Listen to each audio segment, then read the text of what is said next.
Hi hello ನಮಸ್ಕಾರ friends, ಎಲ್ಲರೂ ಹೇಗಿದ್ದೀರಾ? ಚೆನ್ನಾಗಿದ್ದೀರಾ ಅಂದ್ಕೊತೀನಿ. ಏನಪ್ಪ ಅಂದರೆ ಇವತ್ತು ಶನಿವಾರ ಭಾನುವಾರ ವೀಕೆಂಡ್ ಬಂತು ಅಂದರೆ ನಾವು ಸುಮ್ಮನೆ ಕೂರೋ ಮಕ್ಕಳೆಲ್ಲ ಎಲ್ಲ ಒಂದು ಕಡೆ ಸುತ್ತಬೇಕು, ಸುತ್ತಾಡಿ ಟೈಮ್ ಪಾಸ್ ಮಾಡಬೇಕು, ಟೈಮ್ ವೇಸ್ಟ್ ಮಾಡಬೇಕು, ಲೈಫ್ ಜಾಲಿಯಾಗಿರಬೇಕು ಅಂತ ಅಲ್ಲ. ನಾವು ಹೋಗೋ ಜಾಗಗಳು ಅಂತ ಇರುತ್ತೆ ಅಂದರೆ ಮನಸ್ಸಿಗೆ ನೆಮ್ಮದಿ ಕೊಡುವಂಥ ಜಾಗಗಳಾಗಿರಬೇಕು. ಅದು ಯಾವ ಥರ ಅಂದರೆ ಹಚ್ಚ ಹಸಿರಾಗಿ ಏನೋ ಮನಸ್ಸಿಗೆ ಒಂಥರ ತಂಪು ನೆಮ್ಮದಿ ಕೊಡೋ ಥರ ಇರಬೇಕು.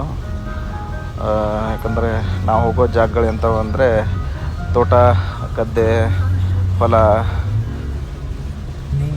ಅಂದರೆ ಒಂಥರ ಪ್ರಕೃತಿ ಮಧ್ಯೆ ಇರಬೇಕು ಅನಿಸುತ್ತೆ. ಮನಸ್ಸಿಗೆ ಖುಷಿ ಕೊಡುತ್ತೆ. ಅದಕ್ಕೆ ನಾನು ಇವತ್ತು ಬಂದಿರೋ ಜಾಗ ಅಂದರೆ ನಾವು ಹೊಸದಾಗಿ ನಾಟಿ ಮಾಡಿರೋ ಕಬ್ಬಿನ ಗದ್ದೆ.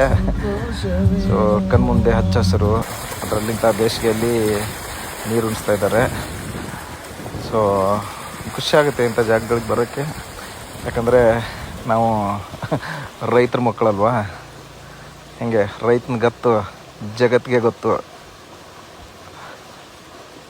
ಧನ್ಯವಾದ. ಚೆನ್ನಾಗಿರಿ, ಖುಷಿಯಾಗಿರಿ, ನಗ್ನಗ್ತಾ ಆರಾಮಾಗಿರಿ. Thank you.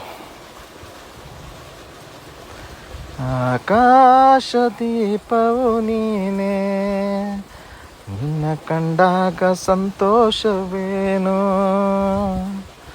ನಿನ್ನ ಕಂಡಾಗ ಸಂತೋಷವೇನು.